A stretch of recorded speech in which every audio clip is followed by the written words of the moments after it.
Coming up on this episode of Nintendo Cartridge Society, if you can't stand the cold, then get out of the ice level. It's dangerous to go alone, so the Nintendo Cartridge Society goes with you.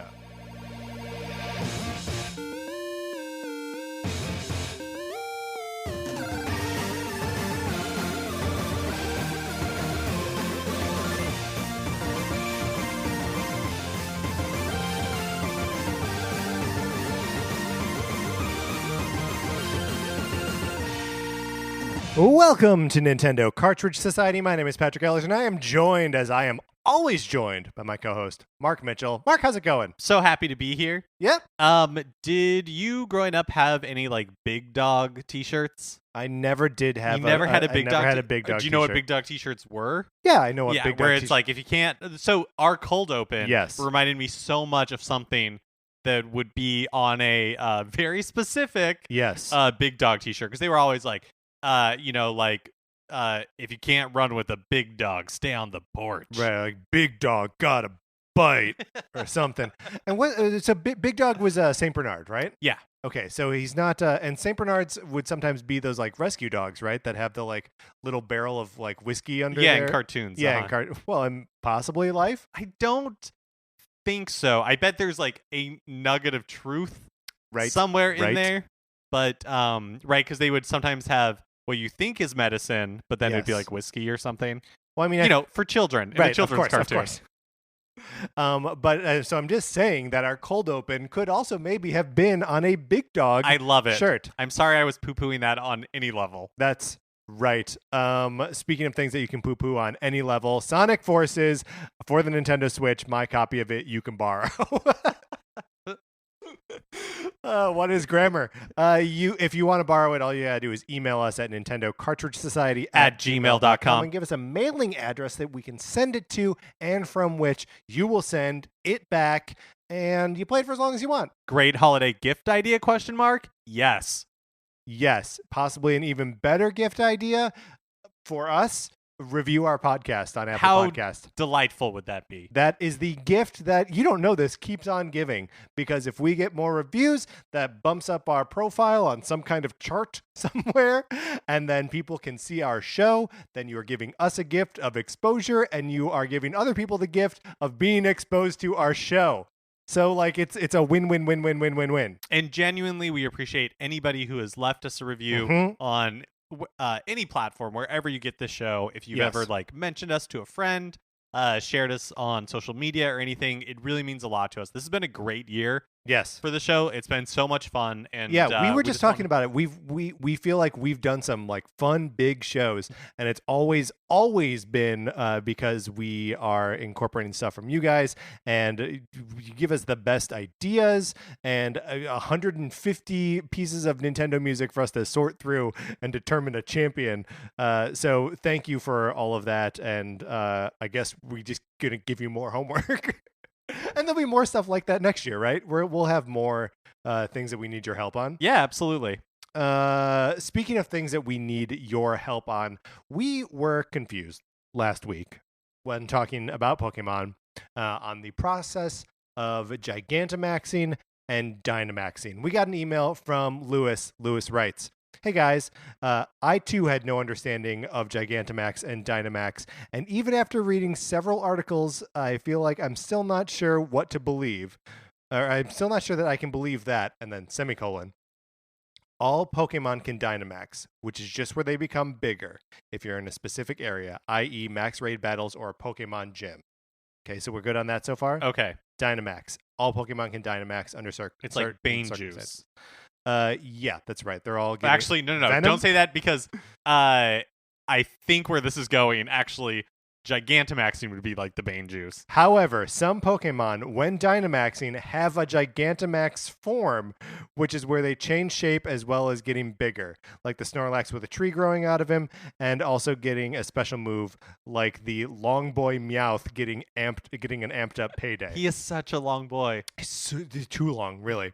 To make this more confusing, only certain species can Gigantamax, and only certain individual Pokemon within that species. Okay, I'm going to read the sentence exactly as is. And then, welcome to my nightmare. The sentence is, to make this more confusing, only certain species can Gigantamax. And also only certain individual Pokemon within that species can Gigantamax. Usually gift Pokemons are ones caught in max raid, like not all Snorlax can become the tree belly kind when Dynamaxing. Okay, maybe this is right. That only some kinds and only individuals of those kinds can Gigantamax. I don't understand the some kinds distinction. To make this more confusing, only certain species can Gigantamax, and also certain individuals within that species can Gigantamax. So species being like Snorlax is a species. Yeah. Okay. And then that there will be Snorlax, even though there is such a thing as a Gigantamax Snorlax, there may be Snorlaxes that cannot Gigantamax. Right. Hashtag not all Snorlax. That's right. Please stop blaming the Snorlaxes. And Lewis goes on to say, also, Mark, I too was taken in by the gym uniform scam. It's actually just an outfit that you can change into like regular clothes. I don't think you can change your Challenger uniform for the gym battles. What? Yours confusedly, Lewis. Lewis, thank you. That is the information I needed to know. Jonathan Dillon writes in and saying, according to ProGameGuides.com, you cannot change your uniform for a gym leader battle. If you buy a uniform, you're basically buying it like any other article of clothing, so you need to head into a changing room or a clothing shop and change into your uniform. That is infuriating. It's a scam! You're buying a uniform at the gym. You think you'd be able to use it at the gym, but you can't. Mark, are you ready to get into our topic of the week? Yeah, let's do it.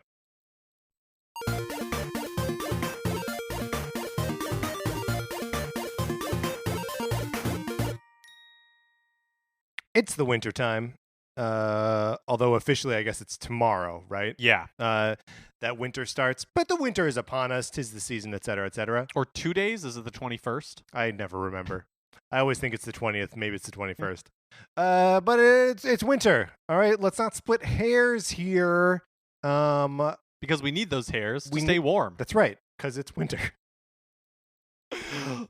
We are going to talk about our favorite winter levels in games. Now, point of order, some of my winter levels aren't actually winter. They are just snowy. Yes. Which means they could be at altitude, they could be in artificially cold environments, or anything else. So I've got a couple here. Mark, you brought a couple. We're just going to chat about them. This is going to be like a low-key conversation. We're not going to rank anything or determine the best one, though we'll all secretly know which is the best one, right? It'll be obvious, self-evident. Do you want to start? Go ahead. Why don't you go ahead and start? So the first thing that came to my mind when we came up with this topic was the Snow Peak and the Yeti Mansion from The Legend of Zelda: Twilight Princess. Absolutely, also on my list. This is I love this setting so much. Twilight Princess is a game that I really like, and that I liked a lot more when I played the HD remake of it a couple of years ago.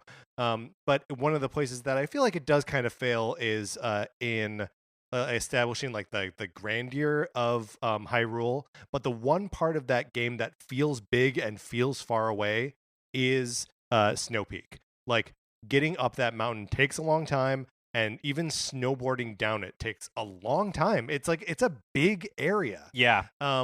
And it's maybe the peak itself isn't super like notable or like fun to talk about, but the like busted up mansion at the top of this thing that's inhabited by a strange Yeti creature. Yeah, a Yeti and his wife. And she's also strange, but like an opposite kind of strange. Right. Well, I mean, I feel like this is where the strange, unexplainable aesthetic choices of Twilight Princess shine. Yes. Like the Lady Yeti. Yes. Is I love her design so much. Not like at all a Yeti that I imagine in my mind. It looks like she's just wearing a big, like, comfy sweater. Yeah, so there is an Onion article that I love and that I see every winter. That's like the headline is just "Girlfriend to stay under blanket for next 4 months," which is exactly what the Yeti wife is, right? She is just always bundled up. She's like cocooned in a blanket, Yeah. to the point where like her shape is just like egg-like. She has this round head and then the round body that's just bundled, and the Yeti himself is huge. He's like 4 times her size, and has this big weird butt puff. It's like a tail. What is it? I don't know. And these are the types of questions you would think would be illuminated by the HD remake. They are not. No, exacerbated. Some would say, made worse, or better, made more confusing.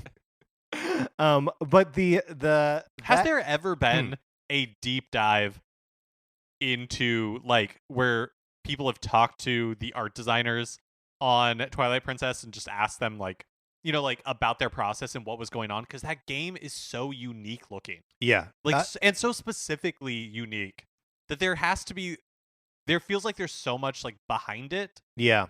But I've never. It's a complete mystery to me. It also doesn't feel referential in the same way that like obviously Wind Waker is very like cartoony. It looks like a Disney cartoon, and even like Skyward Sword has that sort of very like painterly, expressionist, a very yes. But this game just looks weird, right? And not everything does. Like Wolf Link looks like a wolf. Yeah. Link pretty much looks like Link, and then everything else is just like bonkers, including like Midna. Like the design of Midna is like uncomfortably sexual, but also like kind of like everything in this game is weird. Yeah. But like kind of appealing if you let the weirdness kind of wash over you. Totally. The exact opposite of the Oddworld thing we were complaining about on Tuesday. Yeah. It's ugly and I do like it. But one of the things that I really like about the Yeti Mansion is that it is this house that is 90% just falling apart. But the Yeti and his wife don't really seem to mind because they're just hanging out in the kitchen, which is in fine working order. Yeah. They just want to make soup. Yeah, and you can bottle that soup and use it to heal yourself. It's a delight. It's also a really fun boss battle. It's probably, to my mind, one of the most memorable boss battles in that game. Where the Yeti wife, like, because you're going there because you're trying to find a piece of the mirror. And the Yeti is like, oh yeah, I think we have one of those. Like, come, like skate board down this mountain to my house. And so you finally get to the room where which is like really tall ceilings, like big. It's circular because it's a boss battle. Yep. And then like the wife looks into the mirror. And the camera kind of like comes behind her so you can't see her face reflected anymore. And then she like snaps around. She's possessed by whatever's like in the mirror. Yeah. So she starts like spinning around and you have to like hit her with your mace to like break the ice. And then the coolest part is when she and like the big, I don't know, like ice blocks or whatever, like go up into the air and you can't see them. You can only see their reflection in the ice that you're running around on so you can like maneuver out of their way. It's really fun. It's really cool. Yeah, and Twilight Princess is sort of notorious for introducing items that you only used like really only used in the dungeons where you found them, and having like limited use for them outside. And I think this was one of the gear that you ride are like two of the kind of coolest implementations in the boss fights. Like swinging that giant ball and chain around to like break up those ice blocks is super, super fun. Yeah. Well, all right. That's a good one. I'm glad we both had it. All right. On my list, I have Mount Wario from Mario Kart 8 and Mario Kart 8 Deluxe. Yeah. I love this level. It's super different from most Mario Kart levels in that there's only one lap. Yes. And so you start at the top of Mount Wario. Yes. Being dropped off in an airplane. Like a plane. Yeah. You're all jumping out of a plane. Yep. And then you're basically like skiing down this mountain. And, you're starting from the peak and going all the way to the finish at the bottom. And it's just a lot of fun. Yeah, I like how it goes through the like so many different stages of like skiing, right? So you know, there's it starts with the sort of like thrill seeker. You're being dropped out of a plane onto this like really like untamed mountain wilderness, and there are these like really sharp turns that if you mess up, you're gonna fly off the cliff. Right. And then like after you go through, there's like a dam or something that you go over. There's like some water, but then you're in like a slalomy like tree area where you're like, okay, this is more like there are groomed trails here, but like it's still in the woods. And then by the time you get to the bottom, you're in like a ski race. Yeah. Where everything is clearly demarcated. It's just awesome. It's a really cool journey that it takes. Yeah, and each of those like levels are so distinct, and they like actually make sense. Where you're like, oh, you're up at the top. There's no trees because they can't grow past here. Then you get into the tree line, and then you know, like it's all just like really detailed and thought out.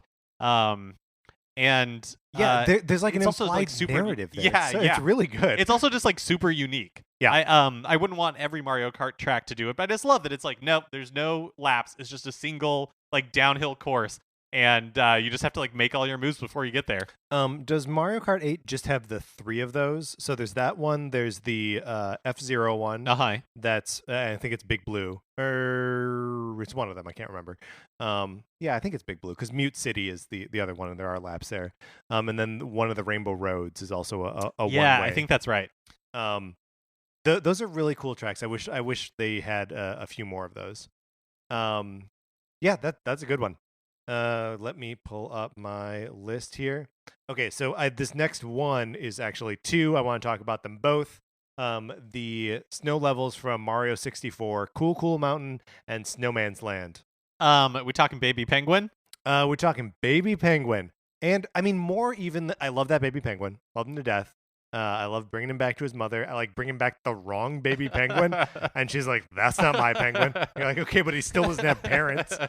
But the jumping into the lonely little cabin and taking that insane slide down to like the other cabin, it's so like whimsical, and I've just the idea of having these like lonely little cabins on a snow-covered mountain that are connected by a magic slide. It's such a whimsical, wonderful idea. But I think I prefer the second level, the Snowman's Land, which is the only feature in it. Like the only main feature is a giant snowman that's like right in the middle of it, and there's a star at the top of his head, maybe one like at the small of his back or something. That it's just that feels, it's a much more like aggressive against Mario area to be in. The water hurts you if you're in it for too long. There's that like ice bully that like just tries to push you into that harmful water, and like the snowman's blowing you around. There are other like wind effects. It's like a harsh place to be. I feel like in isolation, like when you really think about it, there's a lot of like eldritch horror in Super Mario 64, like this towering snowman. Yes, you're like a shipwreck with like a giant like eel that'll come out. Yeah, Mario, that is weird. Why is there so much bigness in that?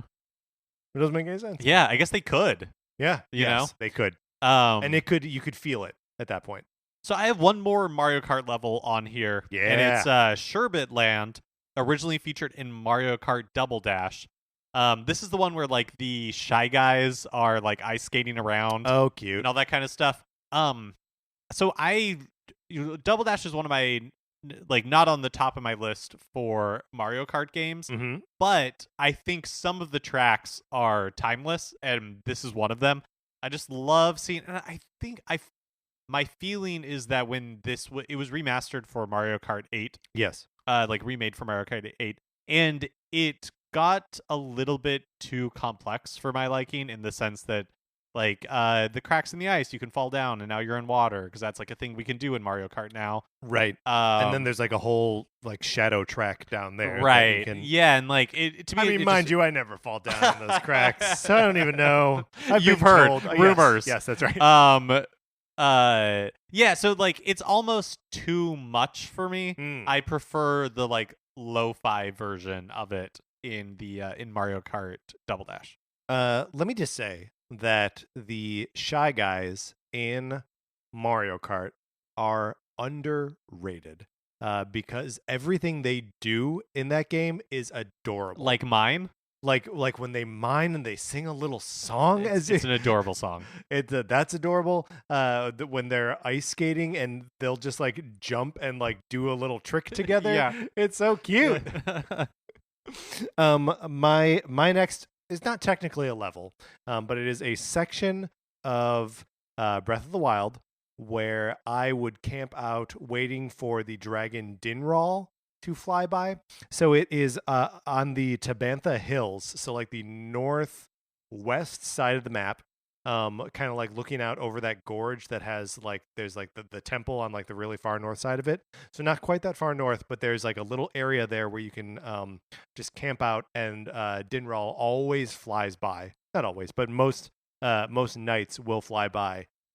So when I was farming for dragon parts for armor upgrades, that I would just wait there, start a fire, and just like keep camping until the next night, until he spawned. And it's just like a quiet. It's one of those. There are so many places in Breath of the Wild where like it's just great to be and like take in the world. But that was one where I always felt like the world was at its most like alive, because I genuinely felt like I was waiting for a live animal that occasionally flies by so I could, take a piece of its toenails or something. That area was one of the last ones that I explored in the game. And I remember it being, my memory of it is that it's one of like the trickiest because you're in some areas like your visibility is really low. Yeah, totally. And they do things that are like trickier. Like there's one shrine that if you have the radar on, you can like hear it beeping, and you're like, I have to be standing right on top of it, but it's because like way under the mountain. Yeah. And there's that one puzzle that in order to like get to the shrine, you have to you have to roll a snowball down the hill, and you have to find like the right path for it to go down, or otherwise it'll just like it won't make it far enough before it like breaks up. Yeah. Just like all that kind of stuff. There's like one shrine that's like way out kind of in the middle of nothing, and there's just like and for whatever reason there's no like direct parallel, but it reminded me a little bit of the Lion, the Witch, and the Wardrobe, in that there's like a Lionel out there's like a single Lionel, and then from like your perspective, like heading towards it, you can't see that the shrine is there. Yeah, it's like only from the reverse side when you actually make it that far and you see the shrine that you're like, oh, I see this from a whole nother perspective. Plus there's like the labyrinth up in that area. Yeah. I don't know, it was later in the game, so I was overpowered in most areas, but also because like the harsh conditions, it just felt so like stressful in a way that some of the other areas didn't by the end of the game, because I felt so overpowered. Yeah, well, and it's also one of those areas where it like Death Mountain, you just need to have the right stuff equipped, or like no amount of potions or whatever are going to keep you alive for very long. Yeah. So yeah, it was definitely one of those where like, well, I really love that attack buff, but I can't use it here.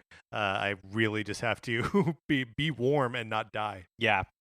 So I'm also going to do a little bit of a cheat, because I'm going to talk about an entire like world in a game, and of course it's Donkey Kong Country Gorilla Glacier World. Yeah. We've talked about this level, like this world, a lot. But I really do think that it's like one of the most like beautiful parts of that game. It's so cool that, it starts out with a light snowfall, and turns into like Snow Barrel Blast, baby. Turns into like a really heavy blizzard, and then you go into these beautiful ice caves and then you come out of the cave and it's like stops snowing. It's like all that kind of stuff. Well, it's not just that it has stopped snowing, is that through the course of the next level, the snowstorm dies down. Like you come out and it is still going, and it's through the course of that world that like, this is another one where like it's the sort of like subtle, soft storytelling of just things changing in the background as you're going through it, which is so interesting because like most of Donkey Kong Country does not do that. Yeah. It's something that we'll see a lot more in like Tropical Freeze. In fact, like every level of Tropical Freeze is pretty good at that. Sidebar. Yes. Do you remember when the Super Nintendo Classic Edition came out. I sure do. And Nintendo put all of the user manuals, like booklets, online. So I had that bookmarked for the longest time. And then like a couple of weekends ago, I was like, I was just looking through some of them. They are absolute treasures. Yeah. Like it's so much fun to go back and look at those old game manuals. But in it, they talk about each of the Kongs. And we did our ranking of the Kongs. Yes. And one of the things we neglected, because I totally forgot, is that Candy Kong is Donkey Kong's girlfriend. Ugh. Canonically, Donkey Kong's girlfriend? Yeah. All right. Well, something to consider. Let me ask you this. Is that ranking still definitive, or did we undefinitive it? I think it is definitive.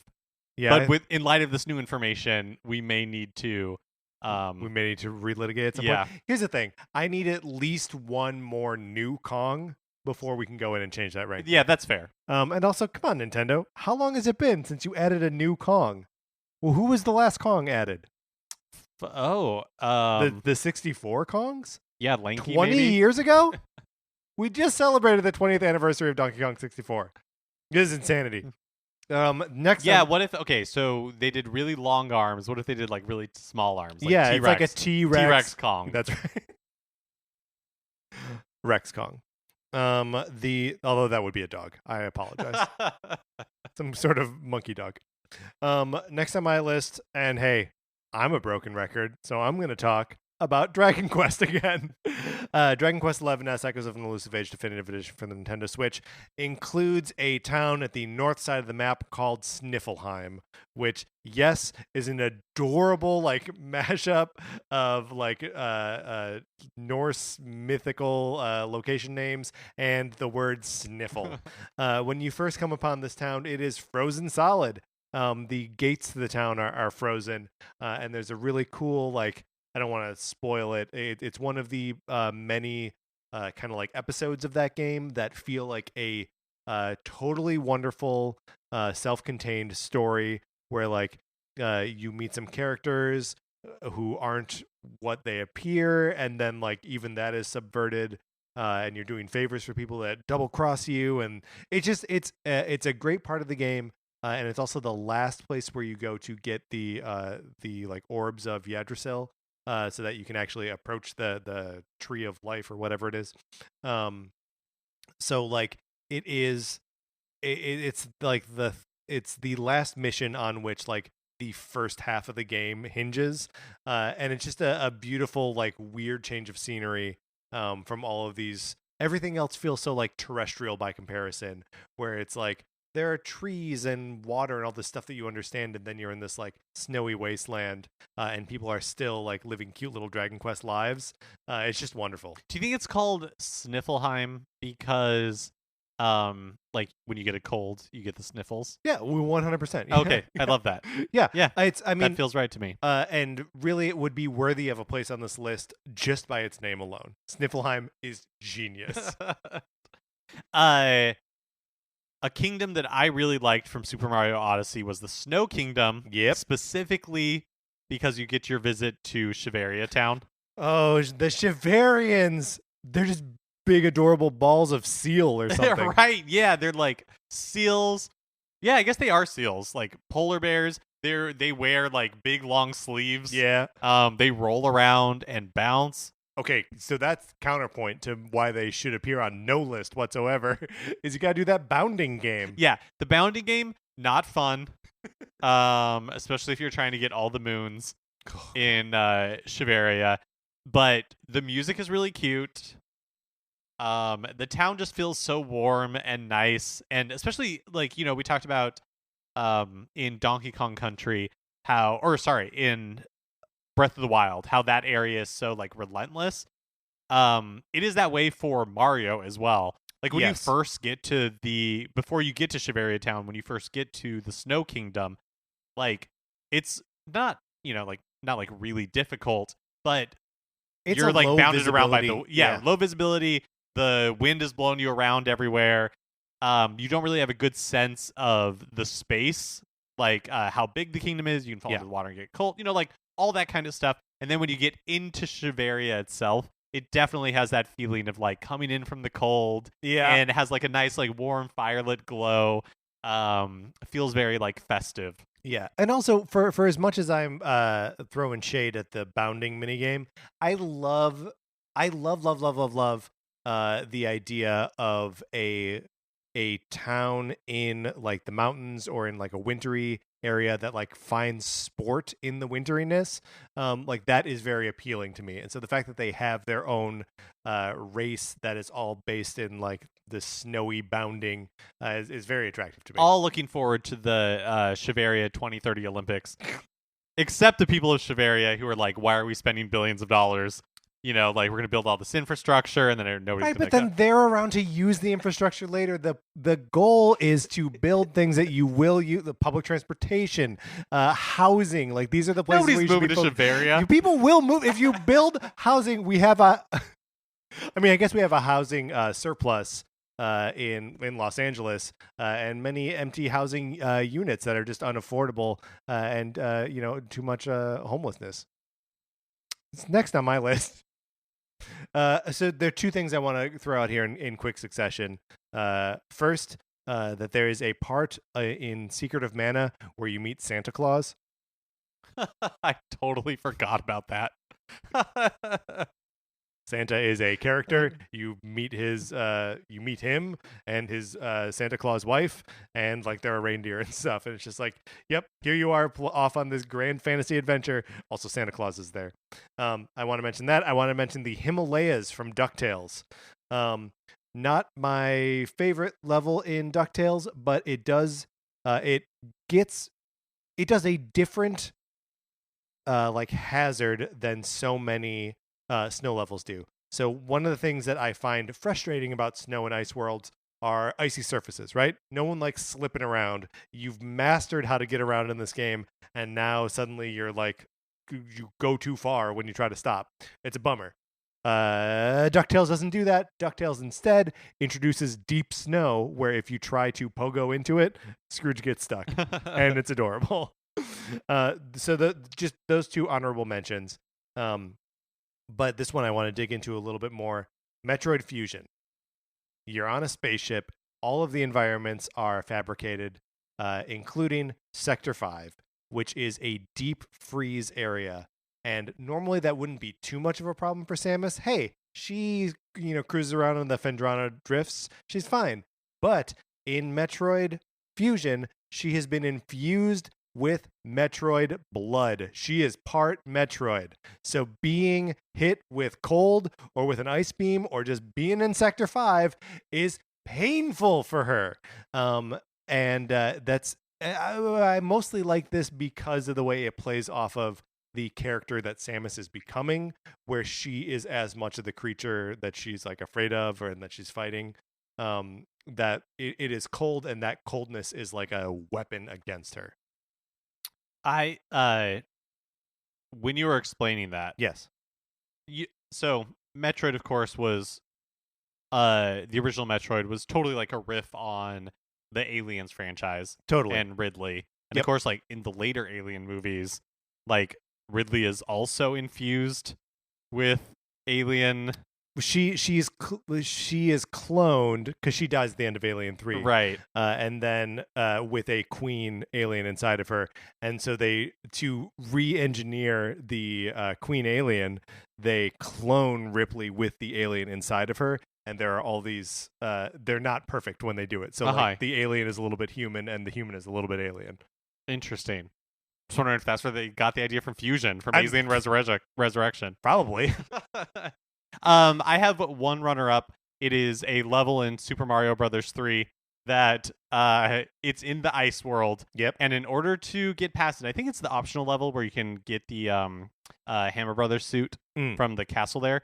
But in order to get past it, you have to carry a shell and fly up and then release the shell so it can like knock out the bricks. Yeah. And I find that level so difficult, even with P-Wings. Yeah. I find that level so incredibly difficult. It's difficult to pull off, and if you don't know that that's what you have to do, it is one of those things that you will drive yourself mad. Never mind running out the clock in the process of trying to do it. I generally don't like don't care for World 6 in Super Mario Brothers 3. Yeah, I agree. It is my least favorite. That it has too much of that, like, I'm gonna slip on this ice and Mario's not gonna control as well as I want him to, and then I'm like, oh sweet, Hammer Brothers, and then I just get hit right away and lose it. Plus, that world goes on forever. It is very There's long. like 30 levels in it. So honorable mention. Yeah. My final pick is from the original Paper Mario for Nintendo 64, and it is Shiver City. So have you played Paper Mario before? Yes. Okay. It has been some time. Right. It is one of my favorite Nintendo 64 games. Definitely the franchise I think was perfected in Thousand Year Door, but Paper Mario by itself is a really great game. I'm a little bit sad we didn't, like, honestly just get a remaster of it for 3DS, because it would have been super fun to see it in 3D. But I didn't play Sticker Star, so I know it doesn't have like the best reputation. But one of the thing I love about Shiver City, I've talked about it on the show before, is I love a good like Agatha Christie murder mystery type thing. Is it a murder mystery? So in Shiver City, yeah, Shiver City like blocks your path to like progress in the game. And so you arrive and one of the people are like, okay, in order for you to pass, you'll have to get permission from the mayor. So let me take you to the mayor. So you go to the mayor's office and the mayor is dead. Oh my God. So you spend your time. Wait, what are these people? Are they toads? Are they, what are they? I think they're like Koopa Troopas. Okay. I think. I actually can't remember right now. I might be wrong. I'm gonna look it up. And so you spend, and it's like in, like the mayor's mansion. And so you spend a good part of Shiver City acting like a detective and having to solve the mystery of who murdered the mayor in order to progress. Wait a minute. Are they like penguin people? They're called Bumpties? Oh, maybe. Many Bumpties live in the city. I'm on the Super Mario Wiki. Shiver City is a cold and icy city found during events of Paper Mario. Many Bumpties live in this city. Mario and his partners travel here at the beginning of Chapter 7 and must solve a murder mystery before they can go on. Well, there you go. I completely forgot that they were Bumpties, which are like penguins. How dare you? But that's great. You have to solve the mystery of who murdered the mayor? Yes. Who did it? Do you remember? I do. Should I spoil it? I guess spoiler warning for Paper Mario happening now. He's not really dead because it's Paper Mario. Yay! That's even better than a murder mystery. Yeah. Better than a murder mystery. No one's hurt. But it's so much fun. It like has the humor that you love in Paper Mario, but it's also just like such a fun diversion from everything else that you've done in the game to that point. It's great. Just so you are aware, the name of the mayor is Mayor Penguin.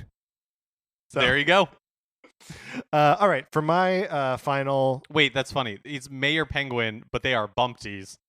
Yeah. I mean, they know. Cool. They know. Yeah. They know that they're just penguins. So my final entry for this list is perhaps a bit of a cheat because we haven't seen a Metal Gear game on a Nintendo platform in kind of a long time. I guess the last one would have been Snake Eater 3D on the 3DS. But prior to that, we sure did get Twin Snakes on the GameCube. I'm referring, of course, to Shadow Moses Island, a location that is so iconic and awesome that, like, it is, there are a couple pillars that, like, are Metal Gear Solid, right? And, like, Snake is one of them. And then, like, you kind of got to lump all of the bad guys together in, like, one other pillar. And, like, that's the second pillar. And the third is just Shadow Moses. The location is so cool and so iconic. And, like, you're on this big, like, bad guy army base in Alaska, right? Mm-hmm. For, like, so long and, like, connecting all of these, like, buildings and all this stuff, and it's not until like you break out at the end and are escaping on a snowmobile that like you kind of get a sense for the Alaskan wilderness that you're like actually escaping from, and it's just such a big, seemingly, I'm sure it's actually very small, but my memories of it are that it's this like big expansive space that takes up 2 discs on PlayStation discs. and just feels very real. Yeah, I mean, so iconic they turned it into the Smash Brothers level, right? Yeah, that's true. And also, you go back to Shadow Moses in Metal Gear 4, I want to say. Metal Gear Solid 4. I don't remember. The point is, it is such a big...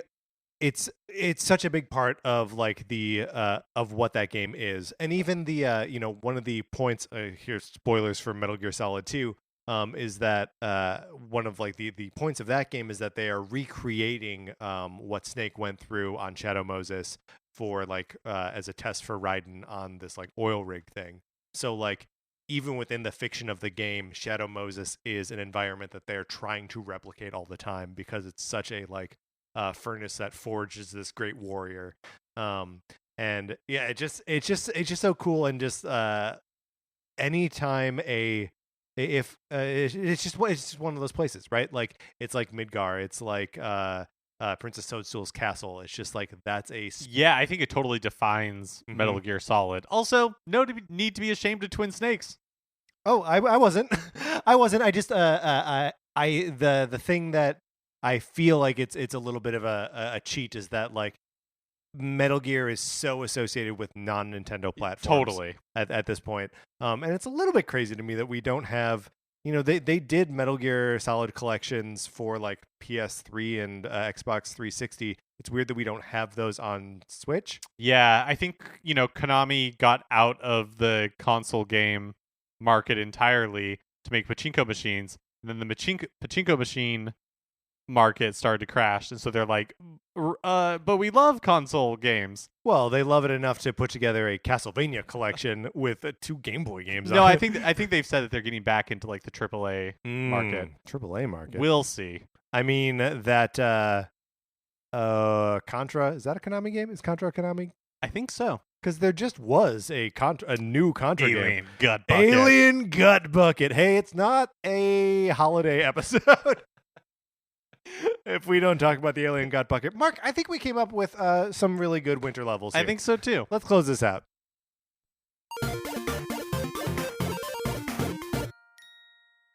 Okay, that's going to do it for this episode of Nintendo Cartridge Society. What are your favorite winter and snowy and icy levels?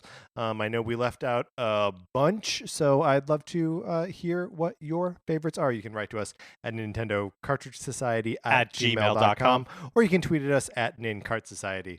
That's going to do it for this episode of Nintendo Cartridge Society. Please remember to rate, review, and subscribe on Apple Podcasts. You can follow us on Twitter. I'm at Patrick_Ellers. What's my last name? Mark is at MKE Mitchell, and the show is at NinCart Society. We also have a Facebook page, which is just Nintendo Cartridge Society. Olivia Duncan made our logo. Our theme music is provided by 8-Bit Betty. You can get more of his music by going to 8bitbetty.com or by listening right now. For my co-host, Mark Mitchell, this is Patrick Eller saying thank you for listening.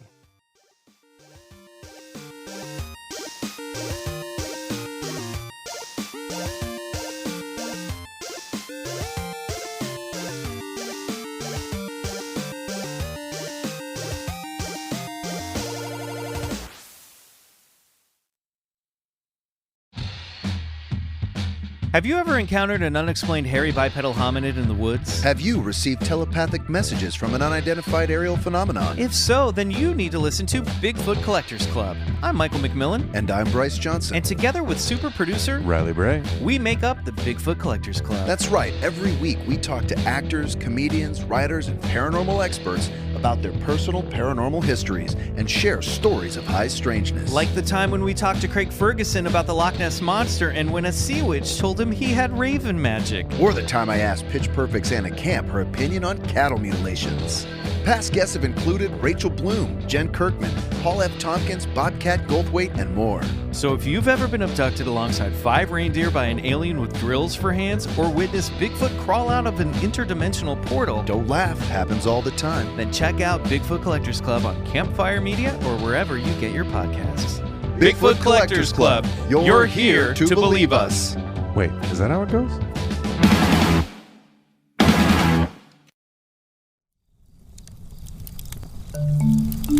Campfire.